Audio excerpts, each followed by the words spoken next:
имрӯзҳо нуфуз ва пешрафти дини исломро бештар ба арабҳо нисбат медиҳанд, аммо набояд фаромӯш кард, ки дигар миллатҳо низ нақши муҳимро иҷро карданд. оё то ба ҳол медонистед, ки бузургтарин марди ҷаҳон ва паёнбари дини ислом Муҳаммад саллаллоҳу алайҳи васалам дар бораи форсу тоҷик чӣ чизҳое гуфтааст?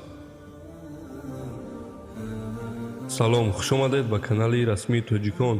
моро пайгирӣ кунед ва обуна шавед. обуна шудан бузургтарин ҳимоят аз ҷониби шумо барои мост ва ҳавасманд мешавем, ки меҳнати моро қадр мекунед ва боз наворҳоро хубтару беҳтар таҳия мекунем.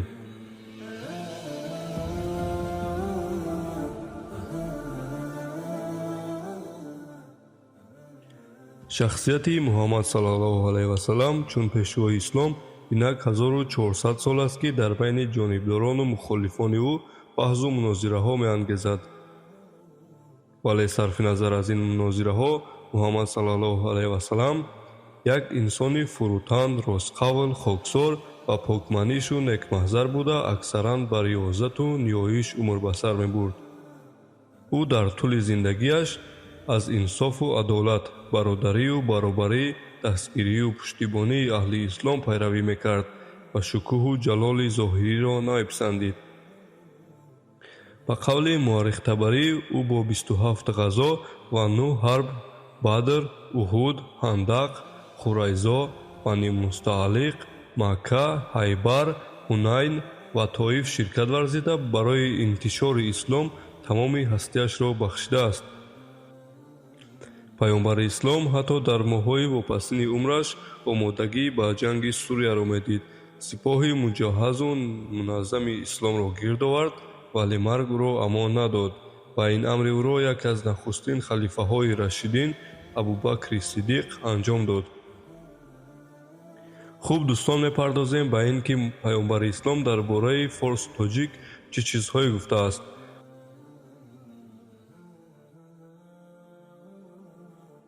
дар китоби Дурулмансур омадааст, ки замоне сураи ҷумъа нозил шуд, мо ба хидмати паёнбар нишаста будем. ҳазрат сураро тиловат карда ва ба ин оят расид: ва дигароне аз эшон, ки ҳанӯз ба онҳо напайвастаанд. марде аз эшон арз кард, ки киҳо бошанд, ки бо мо напайвастанд. паёнбари ислом дасташро ба сари Салмони Форс ниҳод ва фармуд: савганд ба он ки ҷонам дар дасти ӯст, агар имон дар дуртарин ситора бошад, мардоне аз форсҳо ба он бирасанд. инчунин дар сунани Тирмизӣ ҳам омадааст, ки расули худо ин оятро тиловат мекард: ва агар рӯй гардонед, худо ҷои шуморо ба мардуми ғайри шумо хоҳад дод, ки ба монанди шумо нахоҳанд буд. аз ӯ пурсиданд онҳое, ки ҷои моро хоҳанд гирифт, киҳо ҳастанд? паёнбари ислом ишора ба Салмони Форс кард ва гуфт, ки ин мард ва қавмаш ҳастанд. таърихшиноси машҳури олами араб Ибни Халдун дар асари худ муқаддима чунин навиштааст: ҳамчунин бештари донандагони ҳадис, ки онҳо барои аҳли ислом ҳифз карда буданд, форсу тоҷик буданд.